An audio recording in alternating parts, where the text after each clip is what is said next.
listening to Field Medic and his song You here on 88.1 FM WVYC, the voice of your college. Good afternoon, everybody, and thanks for tuning in at 3 to the show. My name is Keelan Tollinger, and you're with me in the studio for the next hour. Finally getting into the spring season for what it feels like. It's about 60 degrees and pretty overcast, but it feels great to go outside and enjoy yourself at the start of the weekend. I saw some campus tours going around for high school students. But other than that, just another busy week of college work for me. Took a small diversion and went to the juried student art exhibition, I think it's called. That's in the Wolf Hall Gallery on the first floor. It's essentially the work of the art and graphic design majors and a small competition of sorts. But they've got paintings, posters, all kinds of different mediums and all sorts of different sizes. I mean, some of them are gigantic, and some of them are even for sale. Plenty of art activism displays too, a lot of pieces with a message for social justice, equality for women, creations I think that were inspired by national news. So it's neat to see what creative spin students can make on today's world. And I think the exhibition wraps up on Tuesday, so if you haven't done so yet, run out to Wolf Hall and check it out. And there's places to leave comments behind for the artists, and if you're a college student, well, you know how much positive feedback is encouraging when you love what you do. And by the way, don't forget that you can go online to youtube.com and search In the Studio with Keelan Tollinger and find an archive of all of my shows on a YouTube channel for your re-listening needs. I covered things like the presidential executive order regarding free speech on college campuses last week, plus some media and technology news like the Disney and Fox merger, and the space missions that are orbiting asteroids millions of miles away. But as for what I'll be covering for this show, this is the inevitable topic that's been about 2 years in the making. So soon after I signed off on the air last week, the Mueller report into Russian collusion by our president was handed to the Attorney General, and we all know what the conclusions were by now when the weekend was over, but I can break down some of the future implications of this finding and look back at how some of the emotions have changed this investigation over time. And maybe just a little bit for me to say I told you so, but yesterday I also went to the 50 Days Till Graduation celebration and got some free chicken tenders and fries, but that was kind of like a thank you for donating to the York College Fund as a senior. But there was also a time capsule construction as well, and I'll cover what things people added to it, including what I brought. And next, I'd probably throw in a word on recyclability, like batteries, K-cups, some of the difficult things to dispose of properly, and things that wind up as a negative side effect to our environment. And there should be some space to fit in a little bit of a reaction to the Jussie Smollett case as well. It seems it never ends, but just what could have caused prosecutors to drop the charge against this actor and let him walk basically free. And then finally, I love these sorts of kind of stories, these artificial intelligence programs doing something new and different in society and trying to replace humans, the happy stuff. But I'll talk about this one algorithm that has signed a recording deal with the Warner Music Group and what it might mean for the landscape of the album industry and music in general and technology and everything. But it's going to be quite a show here on In the Studio. And I'll first take a break and kick off the hour with some new music. This track comes from the newly released third album from the group American Football. It's called Uncomfortably Numb. And take a listen, and I'll return in about 4 minutes to get things started on the aftermath of the Mueller investigation. Stay tuned.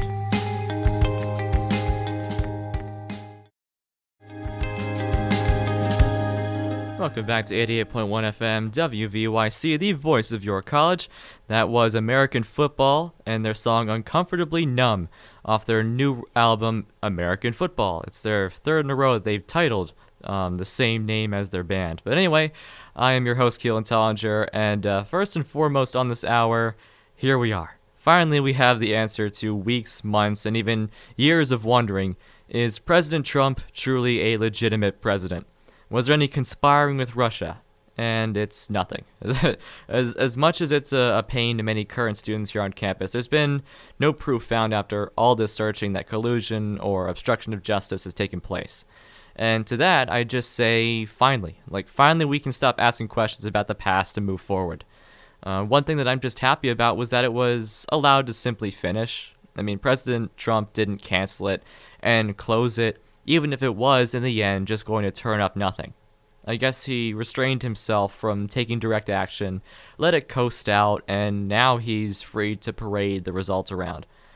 But yeah, I guess if you've heard my opinions about the investigation before, I had a feeling this was coming, and plenty of indictments for Russian officials were taking place in some companies and members of the Trump campaign, but those were kind of unrelated financial, honesty-based charges brought to people like Manafort and Cohen. The longer time went on without a single thread about the election being rigged intentionally or the campaign strategy influenced by Russia, the more I just assumed nothing would happen, nothing would turn up, and it's still a very polarizing result for the most part. Instantly, the Republicans saw it as like a time to celebrate, and for Democrats, it was a time to step back and rethink things. I almost want to say pivot towards more legislative matters, because if there's one thing that the party is just eager, desperate to do, it's lock onto another gray area and try to investigate it with their control of the House and find something, anything to shake things up. So right now the border wall is old news, but now the focus is on healthcare. And the Democrats would now like to push some more typical legislative issues like that to the front, as this one article from the Washington Post about this Tuesday morning House caucus was about. Healthcare first, equal pay second, maybe investigations of the Trump funds somewhere in there. But besides the need for the two parties to move on from this, I'm just not surprised how quickly things turned on their heel regarding the sentiments about this investigation. I heard time and again, mostly from the loudest people talking on online news comments and similar stuff, that the whole Mueller thing is a sham, and it's the Democrats' fault, and why won't everybody go away?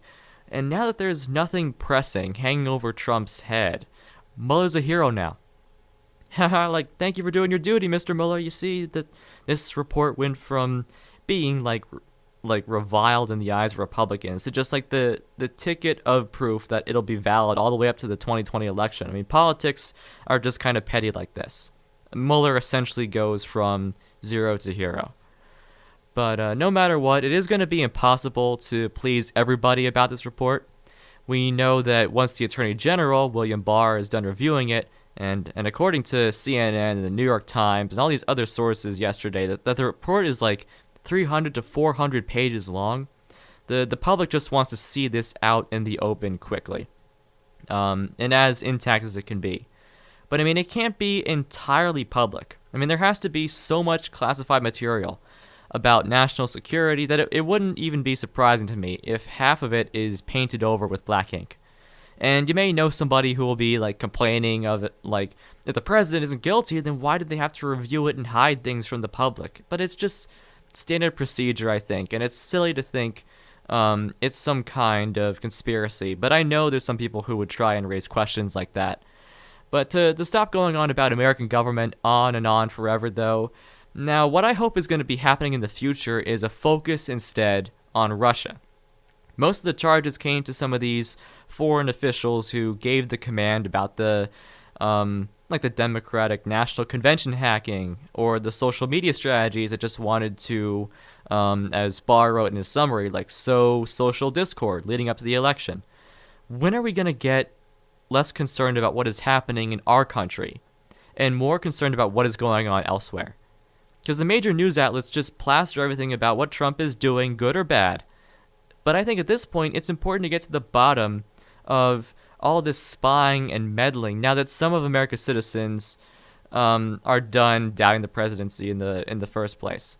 But I mean, now that the majority of the criminality is the fault of Russia, I just have to ask, what are we going to do about it now?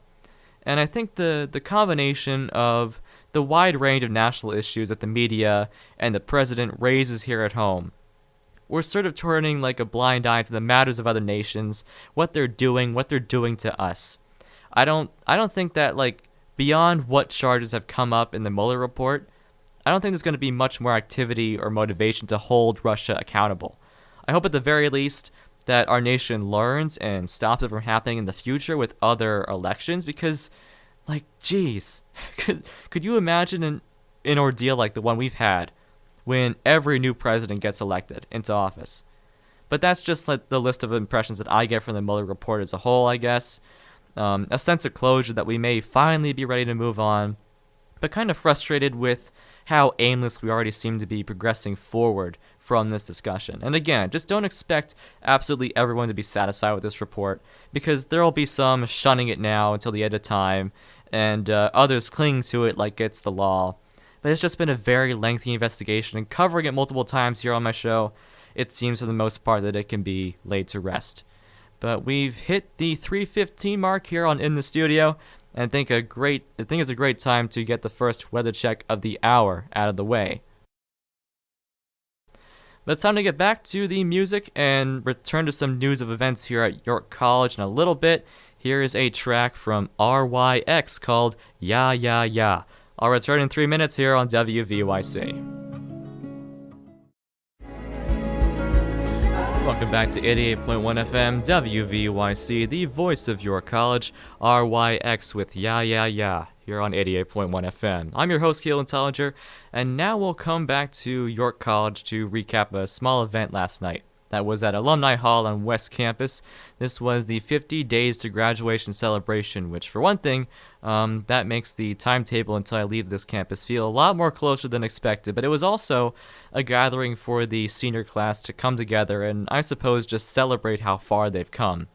I've been getting emails about it all week, like one every day, to come by it at 6 o'clock and get free chicken fritters and fries because, if I donated to the York College Fund, this is one of the rewards.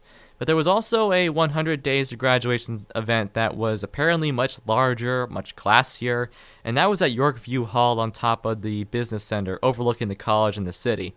Probably had much more attendance too because, for an even closer date until the end of the semester, certainly there weren't a lot of people at the 50-day celebration. I'd estimate only about 25. When the 100-day celebration apparently packed like every single dinner table around Yorkview Hall. It was honestly kind of a disappointing event yesterday night. I mean, I did get to go with some friends, I knew people, so it wasn't like a complete waste of time, I'm not saying that, but there was free food that was promised, and it was still worth it for the donation I made to the college. But besides that, and a small trivia game, like you spin a miniature prize wheel and answer a question about the structure of the college, like I had, is YCP a non-profit school, true or false? And I answered true and got a green pair of sunglasses, and a free t-shirt eventually. But, it wasn't too bad, but it wasn't very grand, I guess, is the point I'm trying to make. I didn't get invited to the 100 Days celebration because I didn't donate any money to the senior fund or something back then, but they told everyone to dress business casual there, and there was a champagne toast, and like I said, there were more people, but the 50 Days celebration was kind of like a small gathering a residence hall would have for its new freshmen, but I'm not knocking it too much. It is kind of a nice event, but instead of continuing to put it down like that, I'll just move on to the time capsule, and even still, I think it was maybe a bit makeshift. For one thing, I'm sure that a lot of people who came by put plenty of thought into what they were going to add. I saw a few people who came by, they dropped off like a picture to the current YCP Student Senate, all arranged with their portraits. A few fraternities and sororities found their membership pictures in there as well, and even a staff portrait of the resident assistant group. And I'm trying to think of what else, like some kind of a shirt for an intramural sport, but I forget which one. But I'll move on to what I added into it, and it was simply a light green plastic cup with the WVYC logo on it. And it was kind of a basic thing to include, I guess, but my methodology behind it was pretty much this. We give out these cups and water bottles and stickers and decals at the station all the time. It's pretty much standard procedure. We call it our swag, and we even gave plenty of them away at Bacon Fest last week and other events where we just show up. And it's not too much of an incredible gesture when these are just like promotional goods to get students to listen to us in the present, but this time capsule that's being made is going to be reopened in 2069. And first of all, who can say what's going to happen to the radio station here by then? What's going to happen to the radio as a form of media all the way till then? we all hear stories of like time capsules being opened, and it might have in there an old, I don't know, like a typewriter key or letter of some kind, just to symbolize that people used this sort of technology back then. So bringing up the radio again, half a century into the future, I think, could be just as symbolic as that. And this is the type of media that is being threatened all the time by things like music streaming, where people are playing stuff off their phones in the car rather than using their consoles and their dashboards to hear a live broadcast. This is really becoming an archaic form of communication, I guess. And it'll still have people carrying on and making it survive. I mean, don't get me wrong. Like when I covered the benefits of shortwave radio way back in like the second or third show last semester, I mean, there are older citizens and younger ones too getting interested in keeping it alive. But I can imagine at some point, the college fund looking at their budget, like a decade or two down the line, and realizing, well, it's a good opportunity for students, but how many of them are going to do such a thing with their professional careers? Who listens to it anymore? And I think, given some time, it'll wind up being cut out. And it certainly means a lot to me getting to do this on the air, which is why it happened to be my selection, but over the generations, I think being a radio personality will just pale further and further in comparison to, for instance, being a YouTube star or some other social media celebrity, some other way to broadcast yourself. One other thing, though, that I think is important to bring up is just what the cup is made out of, and that's plastic. So it's something that's like surrounding us on a daily basis, but given 5 decades in the future, I imagine there will be some other magic substance that takes over and makes plastic obsolete, so not so economical. Especially something more sensible for the environment as well. I mean, it's overflowing our landfills and oceans already, so I can expect it to just be gone when another generation engineers a different substance to make containers out of and everything. But anyone's guess is as good as mine as to what that's going to be. I just hope that 50 years in the future, whoever's going to find that in there simultaneously gets to look back at what these two seemingly innocuous things, radio and plastic, meant to the everyday person in 2019. I think like a few minutes after I gave the cup away, I started thinking to myself, like, man, I wish I attached a note to the underside of it or something to just explain what it is maybe, or at least have my name on it. Maybe even like go so far as like challenge the person to find my like radio show with like the weekday and the time of my show scribbled onto it, and I mean, I guess the archive might stay up on YouTube for that long or something. And I mean, at least here in the station, it's possible to get at least a recent broadcast to pull offline and download. But I mean, I hope they intend to put this time capsule somewhere and commit to reopening it in the future, like at the 100-year anniversary down the line, because my fingers are pretty much crossed that it'd be an amazing find. But the one thing that does bother me again, and it might tie back to how unconventional of an event it was, is that they had this capsule in a Rubbermaid storage container. Like the thing you pack your old clothes and shoes in and put under your bed for a few years, and then you donate them when you're about to completely forget they existed. Now, I don't doubt that every item in there is going to last in something that's as indestructible as, again, a plastic container that we might not have half a century in the future, but at least not have it be made out of something perfectly clear so you can see into it all the time. And you don't even have to like do anything special to unseal it when the time comes. You just like flip the edges of the lid, and then you could just remove the lid, and there's no screw top or keyhole or something sacred like that, like where the anticipation would mount as the future York College president goes to open it up in front of a crowd. But I just don't want them to think in the future that we were like hastily packing to move away or something. But all in all, that was the 50 Days Till Graduation mini gathering on the 50th anniversary of York College's existence. And though it wasn't the most momentous occasion, hopefully it does make some memories, and I certainly enjoyed getting to spend some time with my friends there for an hour. But we have reached about 3:28 here at York College of Pennsylvania, and I think it's a good time for the hourly PSA from the station. So let me do that real quick. When I come back, I'll talk some more about reusable things like plastic. When I cover a few bases, about how difficult modern day recycling can be. But first, there's another track to play, and this one comes from Wild Rivers. Their song "Howling" is coming up next on 88.1 FM. You're listening to WVYC, and I'll be back in a few.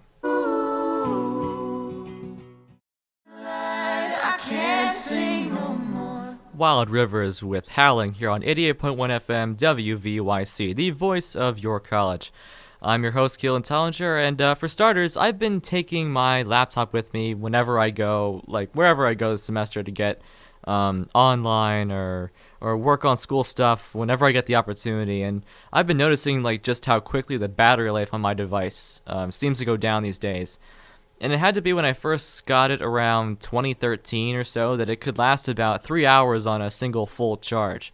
But it was about a year and a half ago, I'd say, like in October of 2017 or something like that, that I realized something was going wrong with my laptop, where it'd be very finicky about holding a battery charge.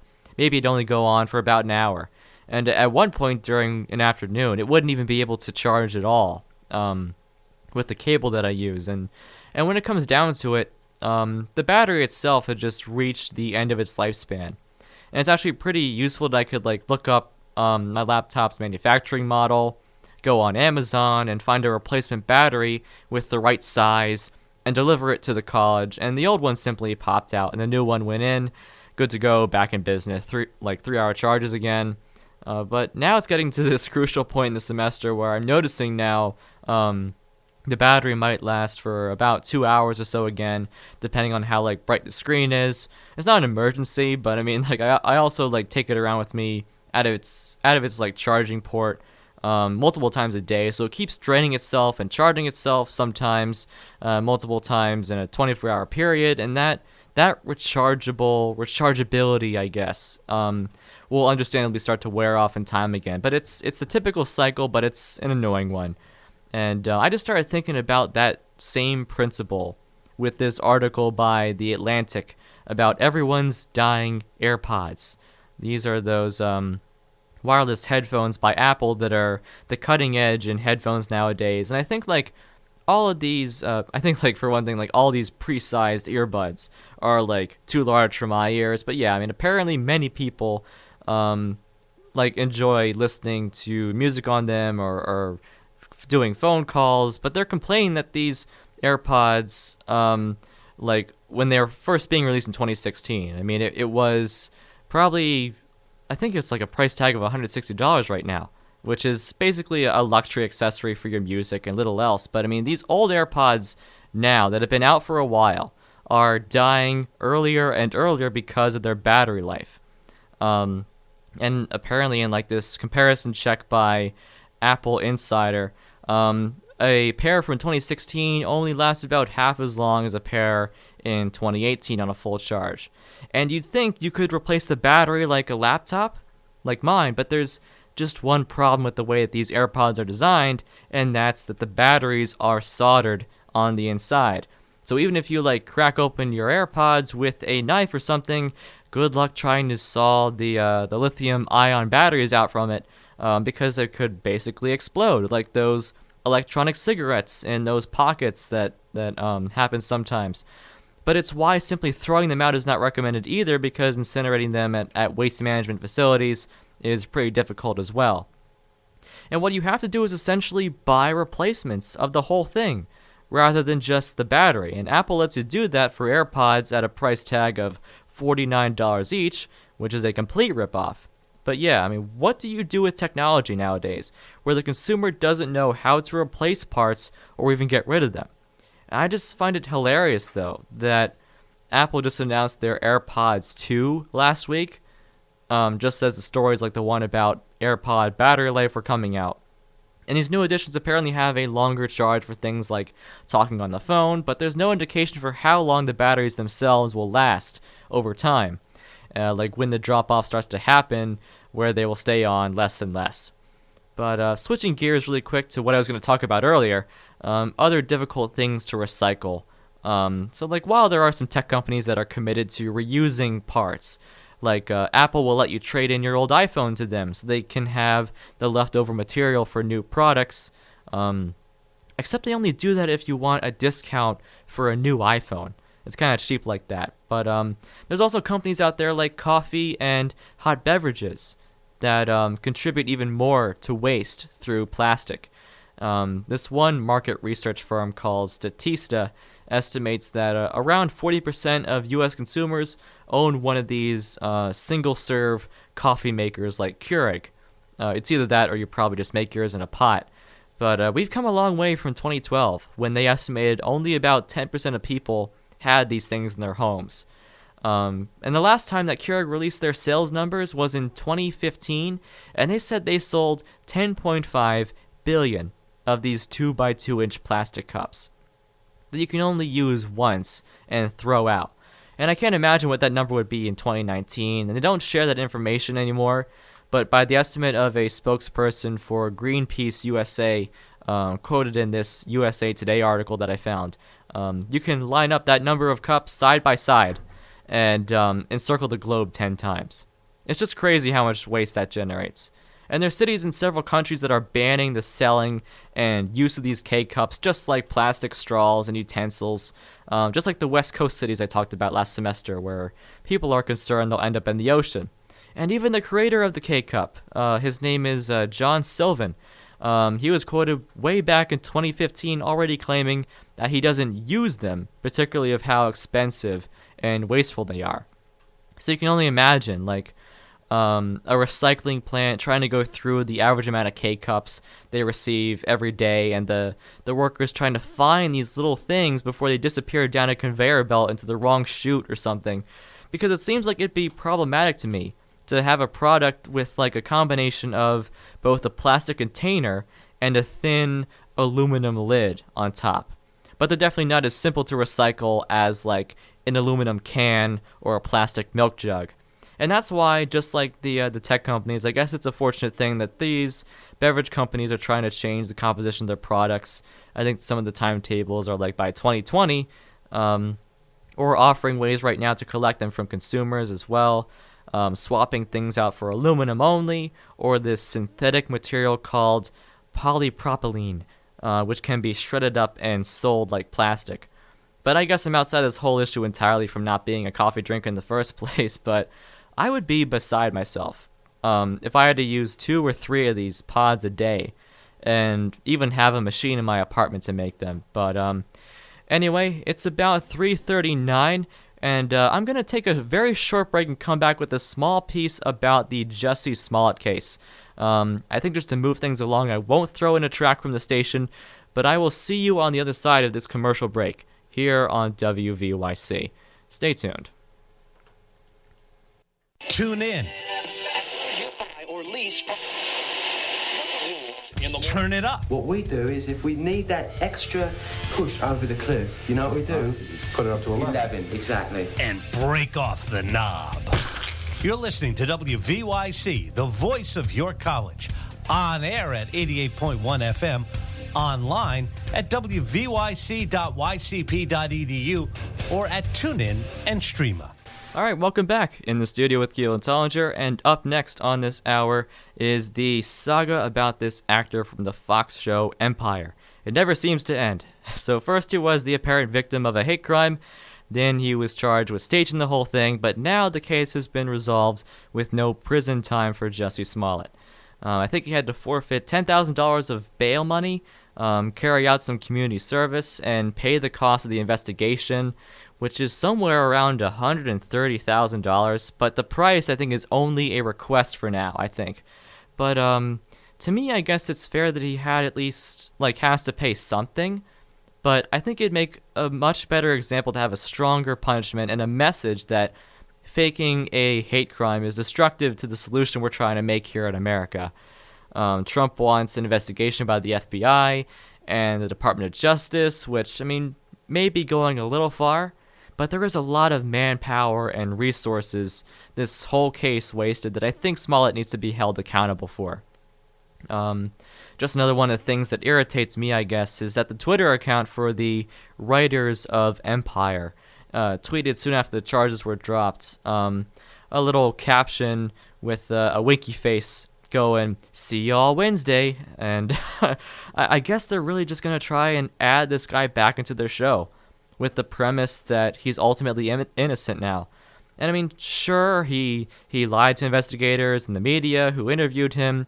Maybe he has some remorse, but his life isn't really changing as a consequence of this whole fiasco is what it comes down to it. And I think it's a bit unfair. There's some people who say, for one thing, that this is probably because of his celebrity status, granting him immunity from prison. But I glanced at what the chief prosecutor, Kim Fox, had to say to CNN about it. And essentially, she claims that it would have been possible to convict him of these charges, but the likely case would have been a form of restitution and community service to begin with. So, she stressed it wasn't that he was a star of some kind.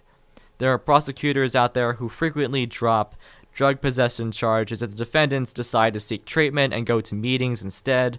And I think we're just all unfamiliar to the alternative resolutions out there. I don't think it's going to stop any of the backlash for now, but in the end, again, what are the fake cases of hate crimes going to do to the evaluation of real ones going forward? And that's just a question that I can't answer. But we've reached the 3:43 mark here on In the Studio, and time now for the second weather check of the hour. But I will take a short break and get you back to the music. I'll be talking about how an AI program is creating music when I return from this next song by Radical Face. It's called Welcome Home, Son, and it's coming up on WVYC. You're listening to the voice of your college, and the last topic is on the way. Stay tuned. Welcome back to 88.1 FM WVYC, the voice of your college, Radical Face with Welcome Home, Son. And I'm your host, Keelan Tollinger. And finally today on In the Studio, in preparation for a persuasive speech I'm going to give for my public speaking class on Monday, I think it's good timing that this next story about artificial intelligence was published last week. So essentially, first I've made up my mind that between the whole debacle about the YouTube algorithm and children's videos, and the TED Talk about it that I spoke on last semester, and the recent release of the GPRT-2 by the OpenAI group about software that can write articles out of thin air, I'm going to try convincing my classmates that we need to be more careful with the deployment of artificial intelligence, even be suspicious of it. Because what these machines and their formulas are able to do now is changing by the day, it seems to be. And this article that I found through the music news website Consequence of Sound talks about an artificial intelligence program that makes its own music. And the Warner Music Group, one of the biggest record companies in the modern world, partnered up with this robot's music to distribute it online for people to listen to.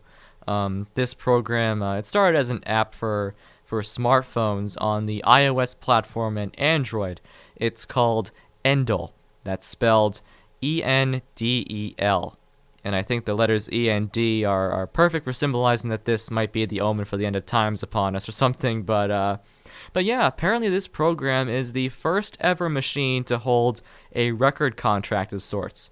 And you kind of already go, well, how can that be? A robot can't really sign such a thing. How does it go on tour? For one thing, I think most of the ownership rights, the copyright laws, I mean, those belong to the software engineers who created this Endel. And it's not like it's going to be performing live on a stage or something, because this is a genre of music that specializes in something really untraditional. Not country or rock or hip-hop, it's ambient music instead. So just to put things in perspective, the keynote speech given by one of the developers, a German engineer named Oleg, he said that we find it hard in our society these days to focus.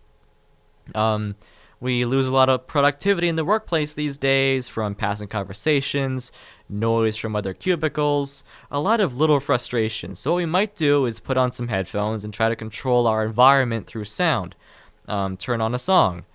Sometimes it helps to use ambient music instead, I guess.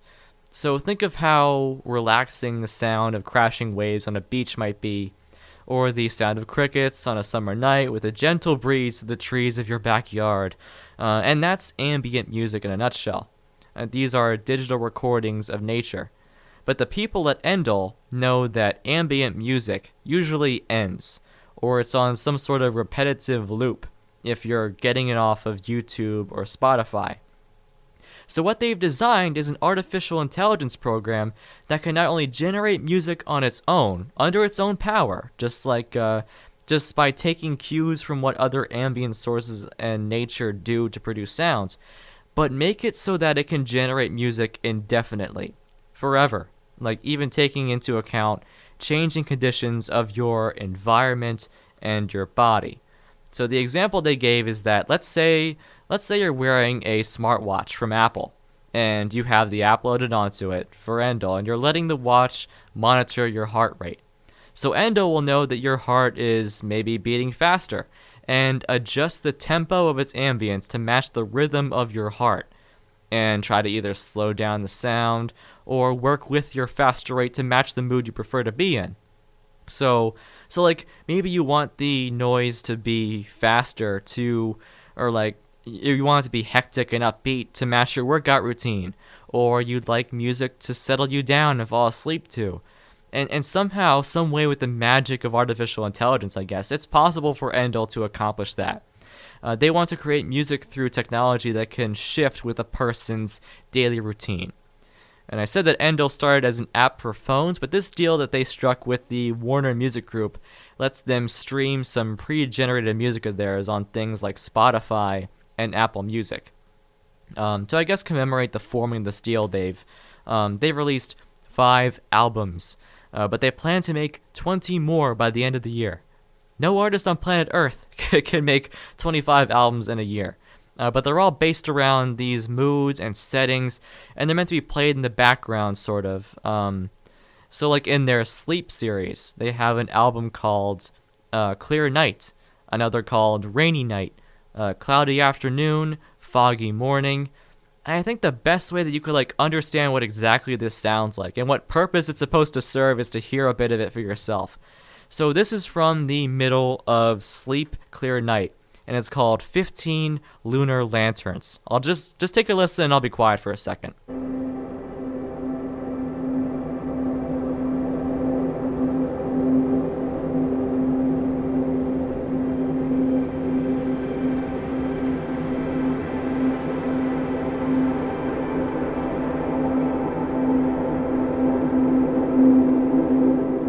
I don't know. To me, it's kind of like the equivalent of white noise. Like I hear this constant whirring or this fizzing or this fan blade just running constantly, and if I were in bed trying to fall asleep, I mean, maybe, who knows, I mean, I could focus on that slow pattern and go out like a light, but it's definitely not something you're going to hear a radio station play, or anyone actively enjoy, or become a fan listening to. I think it's just, there's no celebrity personality to follow or anything, it just barely even changes itself up. But I guess it's just kind of like a presence, a meditative wave of sound or something that's supposed to take in your attention and hopefully influence your mood more positively. But I just think of how insane it is that these Endo creators want a headphone to be in your ear for hours at a time, while this app takes in your movements, your body's readings, and changes up the noise in real time. They can account for your daily schedule or something and know when you've been in a meeting and turn itself off or switch on again when you're supposed to be at your desk and working away, or in the car facing traffic or even sitting in your house.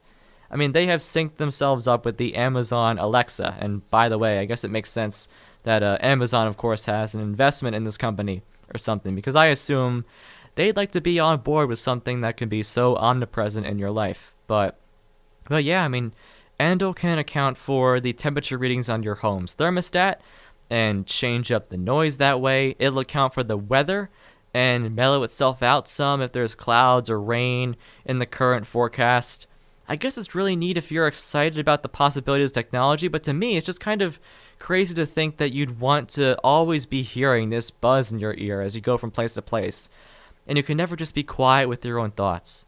This is just nothing that I want to listen to for hours on end, but I mean, maybe that's just what you need to get a restful sleep, or to focus on your homework. But that's completely up to you, and you can be on the lookout for when Endel releases new albums throughout the year. I'm just convinced that this is only the start of what artificial intelligence can do, trying to imitate art, but it'll never get to the level of human competence, at least I don't think. But yeah, I think this achievement alone is a huge, complicated step, and it's tough to anticipate the future of it. But it is 3:57 here on In the Studio, and that will just about do it for me for this hour. My name is Keelan Tollinger, and if you're ever curious to listen to an archive show of mine again, you can go to youtube.com and search In the Studio with Keelan Tollinger and find that archive channel of all the past recordings.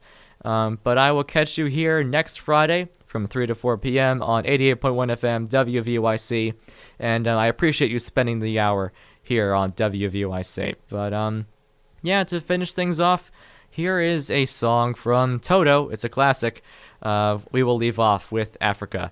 And take care, everybody, and have a good weekend.